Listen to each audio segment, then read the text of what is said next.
बैठकीमध्ये अरे काय करताय तुम्ही?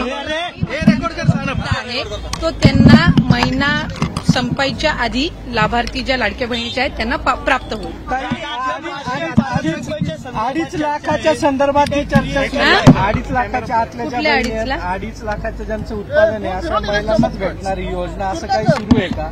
तुम्ही मला वाटतंय सुरुवातीपासून ह्या योजनेच्या संदर्भामध्ये फार गैरसमज हे करून घेतलेले आहेत। आपण जर ओरिजिनल GR वाचला तर आम्ही 10 वेळा हे आतापर्यंत बोललेलो आहोत आणि जे अर्ज आहेत ना जून महिन्यापासून आलेले का जुलै महिन्यापासून त्याच्यातच ज्या 2.5 लाखाच्या कमी उत्पन्नाचे आहेत त्यांनाच हा लाभ मिळणार। म्हणजे हे काही नव्याने काढलेलं नाहीये। मला वाटतं तुम्हाला माहितीचा अभाव त्याच्यामध्ये असावा म्हणून हा आपण गैरसमज करण्याचा प्रयत्न करत असाल। 2.5 लाखाच्या कमी उत्पन्न असणाऱ्या महिलांना सुरुवातीपासून या योजनेचा जर आपण ओरिजिनल GR वाचला तर आपल्याला लक्षात येईल।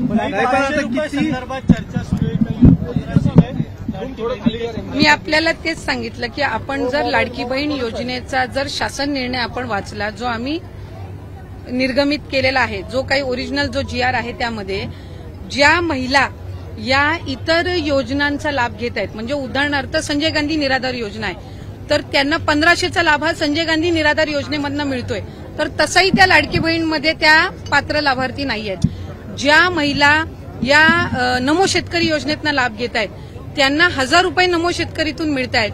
किमान 1500चा लाभ हा शासनाच्या योजनांमधून त्यांना मिळावा हा दृष्टिकोन आहे। त्याच्यामुळे 1000 रुपये त्यांना नमो शेतकरीमधून मिळत आहेत आणि 500 त्यांना लाडकी बहीणमधून मिळतात आणि याच्यामध्ये काही नवीन नाहीये।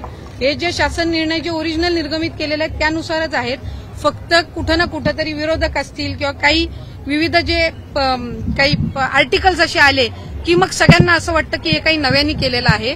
साधारणपणे 2,47,00,000 लाभार्थी आहेत आणि ऑक्टोबर महिन्यामध्ये ज्या वेळेला आम्ही शेवटचा लाभ दिला होता त्यावेळेला 2,33,00,000 महिला होत्या। त्याच्यामुळे कुठेही कुचराई ही योजना राबवताना होत नाहीये आणि ज्या पात्र महिला आहेत त्यांना लाभ हा व्यवस्थित